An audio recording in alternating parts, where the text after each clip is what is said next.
اولاد تو اللہ کے ہاتھ میں ہے. اللہ تعالیٰ نے سورہ شورى میں فرما دیا کہ اللہ کے ہاتھ میں ہے. وہ جہاں چاہتا ہے بیٹے دیتا ہے، جہاں چاہتا ہے بیٹیاں دیتا ہے، جہاں چاہتا ہے بیٹے بیٹیاں مکس دیتا ہے، اور جس کو چاہتا ہے وہ بانجھ بنا دیتا ہے. اور یہ اللہ کے ہاتھ میں ہے. لہٰذا ہمیں خوش رہنا چاہیے. اس نے جو بھی ہمارے لیے پسند کیا ہمیں اس بات پر خوش رہنا چاہیے. ہمارے لیے اگر اس نے صرف بیٹے پسند کیے ہیں، بیٹی نہیں پسند کی. اب دیکھیں میرا ایک نقطہ نظر، میرے چونکہ صرف بیٹے ہیں، بیٹی کوئی نہیں. اچھا میں یہ کہا کرتا ہوں، اب ہو سکتا ہے میری بات بالکل غلط ہو، میری رائے ہے. میں کہتا ہوں جس کو اللہ معتبر سمجھتا ہے نا اس کو اللہ بیٹی عطا کرتا ہے، اور جس کو اللہ تعالیٰ معتبر نہیں سمجھتا اس کو اللہ تعالیٰ بیٹی نہیں دیتا. ہو سکتا ہے واللہ عالم، ہو سکتا ہے میری بات درست ہو سکتا ہے غلط، لیکن یہ میری رائے ہے. اب اللہ تعالیٰ کس کو بیٹے دینے ہیں، کس کو بیٹی دینی ہے، کون میرا ایک دوست تھا اس کی تین بیٹیاں تھیں، اور وہ ہمیشہ یہ کہتا تھا کہ میرے اللہ نے مجھے بیٹیوں کی پرورش کے لیے بہتر سمجھا، تو مجھے اللہ نے بیٹیاں دے دی، اور میرے ذمے لگایا اللہ نے کہ میں نے بیٹیوں کی پرورش کرنی. اور اس پر پھر جو اجر نبی کریم صلی اللہ علیہ وسلم نے بتایا کہ جو 3 بیٹیوں کی پرورش کرے گا وہ جنت میں جائے گا، جو 2 بیٹیوں کی پرورش کرے گا جنت میں جائے گا. تو صحابی کہتا ہے کہ لوگوں نے آگے ایک بیٹی کے بارے میں پوچھا نہیں، وگرنہ نبی کریم صلی اللہ علیہ وسلم ایک بیٹی پر بھی یہی اجر بتاتے کہ وہ جنت میں جائے، کہ اگر اس کو نیک صالح تربیت کرتا ہے اور اس کی شادی کر دیتا ہے اور اس کو تربیت کر کے اور سارا کچھ اس کو مکمل کرتا ہے تو انشاءاللہ ایک بیٹی کی پرورش پر اس کو جنت ملے. اچھا یہ سارا اس کی تھنکنگ ہے. وہ کہتا تھا مجھے اللہ تعالیٰ نے بیٹیوں کی پرورش کے لیے بہتر سمجھا، الحمدللہ مجھے اللہ نے بیٹیاں دی. اب یہ ہر ایک کا اپنی سوچ کا انداز ہے. اب اگر سوچنا شروع کر دے کہ مجھے اگر اللہ نے بیٹا بیٹی کچھ بھی نہیں دیا تو آپ یہ سمجھیں کہ اللہ نے مجھے جس قابل سمجھا اللہ نے مجھے نہیں بیٹا بیٹی دی، کوئی بات نہیں. ایک بات. دوسری بات کہ اللہ سے مانگنا منع نہیں ہے، اللہ سے دعا کی جا سکتی ہے. اور ہمیں تو قرآن نے بڑا واضح بتایا کہ ابراہیم نے بھی اللہ سے مانگا، زکریا علیہ السلام نے اللہ سے مانگا، اور جب مانگا تو اچھا مانگا تو کیسے پتا چلا؟ اب نبی تھے حضرت زکریا علیہ السلام، لیکن کیسے خیال آیا کہ میں مانگ لوں؟ حضرت مریم کے پاس بے موسم پھل دیکھ کر، یعنی خالو تھے حضرت مریم کے حضرت زکریا علیہ السلام، تو وہ حجرہ تھا، اس کا ایک ہی دروازہ تھا، اس کی چابی ان کے پاس ہوتی تھی اور کوئی دروازہ نہیں تھا، اور آ کے دیکھتے تو بے موسم پھل ان کے پاس ہوتے. انا لکی ہادا، مریم یہ کہاں سے آتا ہے؟ اور انہوں نے کہا اللہ کی طرف سے آتا ہے.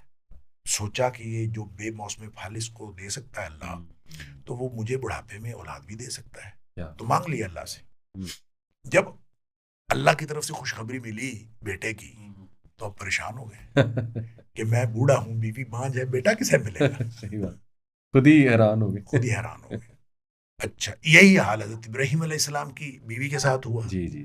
اچھا اب جو یہاں زکریا علیہ السلام کا جو تذکرہ اللہ نے جہاں بھی کیا ہے، میں یہاں پہ ایک علاج بتانا چاہتا ہوں لوگوں کو کہ اللہ کریم نے قرآن میں جہاں کہیں زکریا علیہ السلام کے اس بیٹے کا ذکر کیا ہے اور اولاد کا ذکر کیا ہے، اور حضرت زکریا کی اس حیرت کا ذکر کیا ہے کہ میں بوڑھا ہوں، میری بیوی ماں جائے، میں کیا کروں، ہر مقام پر اللہ نے یہ حکم دیا ہے کہ وَسَبِّحْ بِالْعَشِيِّ وَالْإِبْكَارِ، صبح و شام اللہ کی تسبیح بیان کر. اور اس سے جو ہے مفسرین نے یہ نقطہ نکالا ہے، اور میں یہ سمجھتا ہوں یہ قرآن کا بیان ہے اور یہ بالکل درست ہے کہ جہاں بے اولادی ہے نا ان کو صبح و شام ایسے اذکار کرنے چاہیے جس میں تسبیح ہے. سبحان اللہ کہیں، سبحان اللہ و بحمدہ کہیں، سبحان اللہ و بحمدہ سبحان اللہ العظیم کہیں، سبحان اللہ و بحمدہ عدد خلقہ و رضا نفسہ و زنۃ عرشہ و مداد کلماتہ. یہ جو جتنے اذکار ہیں جو سبحان سے شروع ہوتے ہیں، جس میں سبحان ہے، جس میں اللہ کی تسبیح ہے، تو وہ کریں تو یہ انشاءاللہ بے اولادی کا علاج ہے. میاں بیوی دونوں اگر تسبیح کریں تو انشاءاللہ یہ بے اولادی کا علاج ہے. صبح و شام کریں تو میں نے اس پہ جو ہے نا 6-7 چیزیں بنائی ہوئی ہیں. اور مجھے تو کوئی بے اولاد جوڑا کہتا ہے کہ اولاد نہیں ہوتی، میں ان کو یہ دیتا ہوں. میں کہتا ہوں کہ آپ یہ 6-7 چیزیں ہیں، یہ پڑھا کرو اور صبح و شام اس کا ذکر کیا کرو. اور یہ قرآنی علاج ہے بے اولادی کا. بالکل ٹھیک کہ آپ تسبیح کریں گے تو انشاءاللہ وہ نقص دور ہو جائے گا اور اللہ تعالیٰ اولاد دے دے گا. اچھا یہ تو ہے ایک بات جو اس کی روحانی سائیڈ ہے، یا اس کو جو ہم شرعی طور پر دیکھتے ہیں. لیکن جو دوسرا اس کا حصہ ہے نا، جو اس کو ہم فزیکلی دیکھیں تو ہمارے جو حالات ہیں نا، آج کل ساری نسل وہ فاسٹ فوڈ پہ اور جنک فوڈ پہ چل رہی ہے.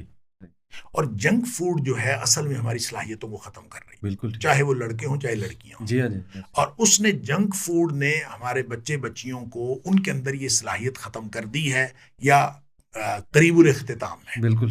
اس لیے جو ہے بے اولادی بڑھتی جا رہی ہے. اور اگر بچے جو ہیں دیکھیں، صرف جو خوراک بہتر کرنا اور خوراک بالکل سادہ اور غذائیت والی خوراک لینا. گھر کے اندر روٹی سالن پکتا تھا ہمارے بچپنے میں، تو وہی سب لوگ کھاتے تھے. اور جس کو سالن اچھا نہیں لگتا تھا تو وہ لسی میں مرچیں ڈال کے کھا لیتا تھا. مطلب اس علاوہ آپشن کوئی نہیں. اور میکسیمم جو عیاشی ہوتی تھی وہ یہ ہوتی تھی کہ عصر کے وقت جو ہے وہ دانے بنوا لیے جاتے تھے کڑھائی سے، اور وہ کبھی مکئی کے دانے، کبھی چنے کے دانے، کبھی چاول اس کے ساتھ شامل کر دیے، اور یہ دانے بنوا کے ہر چیز میں غذائیت، ہر چیز غذائیت والی. تو آپ اگر روٹی کھائیں گے، جو بھی چیز گھر میں پکی ہے وہ کھائیں، خالص غذا کھائیں.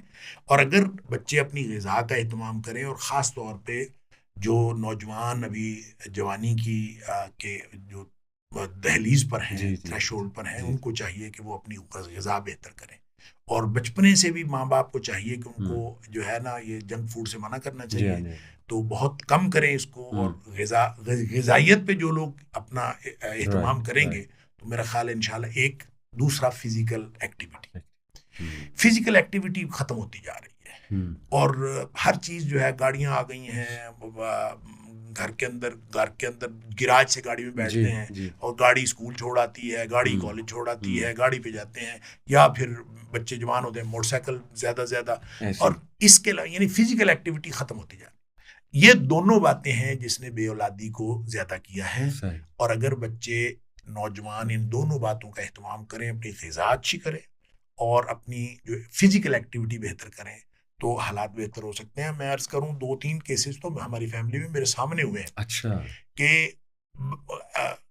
آپ جا کے مشورہ کرتے ہیں لیڈی ڈاکٹر کے ساتھ کہ یہ مسئلہ ہے، تو وہ صرف ایکسرسائز بتاتی ہیں، ایسی کچھ بھی نہیں. وہ کہتے ہیں تھوڑا سا ویٹ لوز کریں، تھوڑی سی ایکسرسائز کریں، آپ کو کچھ نہیں ہے، تو آپ کنسیو کر لیں گی، کوئی مسئلہ نہیں ہے. تو ایسا ہو جاتا ہے. لہٰذا اس کا مطلب یہ ہوا کہ اپنی فزیکل فٹنس کا خیال رکھیں، لڑکا بھی لڑکی بھی، اور ساتھ اپنی غذا کا خیال رکھیں، اور دوسرا اللہ پر اعتماد رکھیں، اللہ سے مانگتے رہیں. اور تسبیح جس میں اللہ تعالیٰ کی پاکیزگی کا بیان ہے، اس کو کریں تو انشاءاللہ یہ بے اولادی ختم ہو سکتی ہے، اور اللہ تعالیٰ اولاد عطا فرما دے.